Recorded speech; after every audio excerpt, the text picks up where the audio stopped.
नमो बुद्धाय।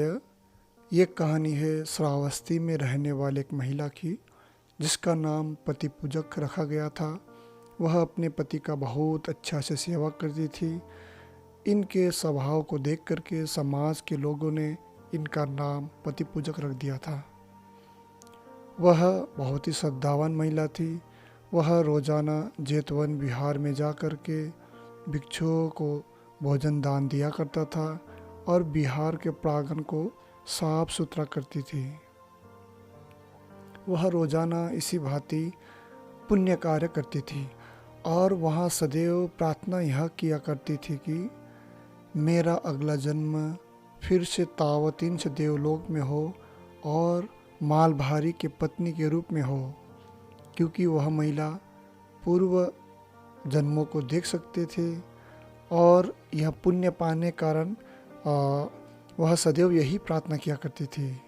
इससे पहले यह महिला का जन्म तावतीन से देवलोक में मालभारी की पत्नी के रूप में हुआ था।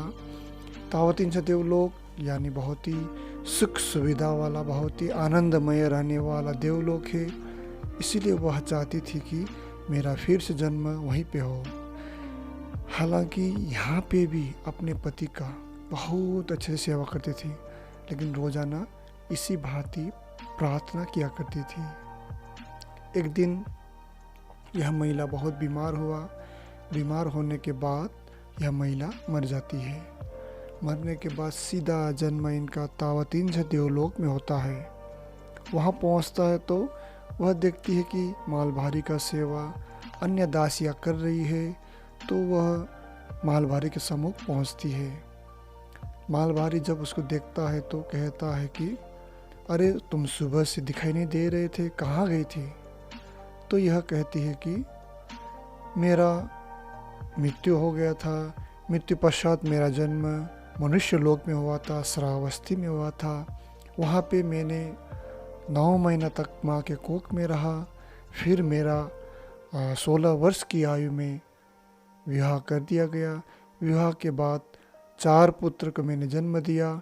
उसके बाद फिर मेरा अचानक मृत्यु हुआ।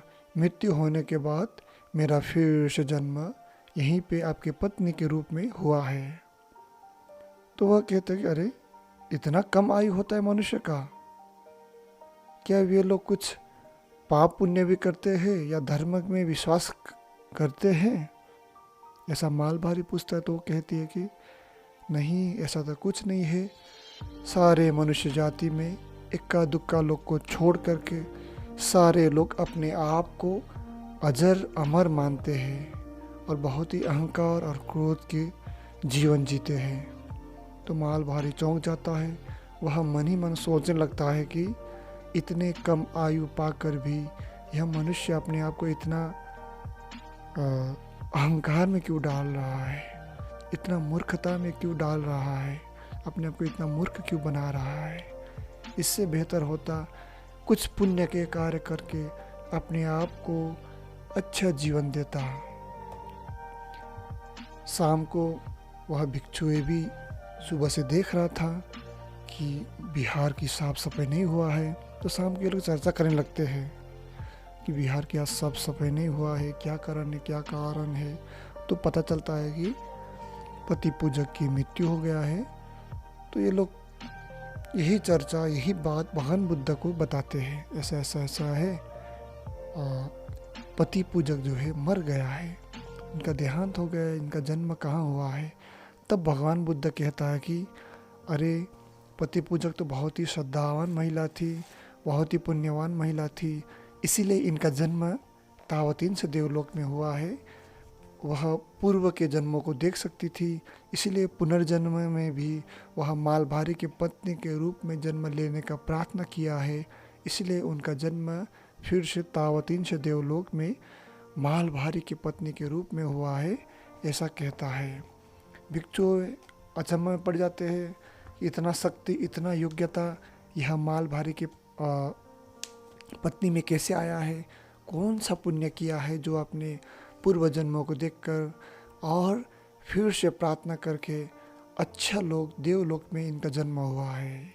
ऐसे सोच करके अचंभे में पड़ जाता है। फिर भगवान बुद्ध उन सभी को समझाने के लिए यह गाथा कहता है, जो गाथा इस प्रकार है। पुप्फानि हेव पचिनन्तं व्यासत्तं मनसं नरं अतीतं एव कामेषु अंतको कुरुते वसं। अर्थात काम भोग रूपी पुष्प चुनने वाले आसक्ति में डूबे मनुष्य को, जो अभी तक काम वासनाओं से तृप्त नहीं हुआ है, यमराज अपने वश में कर लेता है। काम भोग रूपी पुष्प को चुनने वाले, लोभ लालच में पड़ने वाले या लोभ लालच को नहीं समझने वाले, आसक्ति में डूबे हुए मनुष्य को, आसक्ति लगाव है, चिपकाव है, अरे ये नहीं होगा तो हम मर जाएंगे, इसके बिना हम नहीं रह पाएंगे, ये हमारे लिए बहुत अनिवार्य है, ऐसा सोचने वाले गम के भांति, जो अभी तक काम वासना से तृप्त नहीं हुआ है। काम वासना धरती का ही बना बनाया नियम है। काम वासना में रहते हुए भी इसको नहीं समझे, वह अमनुष्य के भांति ही है। जैसे कीचड़ में कमल खिलता है, कीचड़ यानी काम वासना, कमल उसके ऊपर खिल जाता है। इसी भांति काम वासना में रहते हुए भी काम वासना को समझते हुए काम वासना से ऊपर उठना है। तो अभी तक काम वासना से तृप्त नहीं हुआ है। अगर काम वासना से तृप्त नहीं होंगे तो यमराज अपने वश में कर लेता है, यानी मृत्यु अपने वश में कर लेता है। फिर मृत्यु होगा, फिर जन्म होगा, फिर मृत्यु होगा, फिर से जन्म होगा, फिर मृत्यु होगा, फिर से जन्म होगा।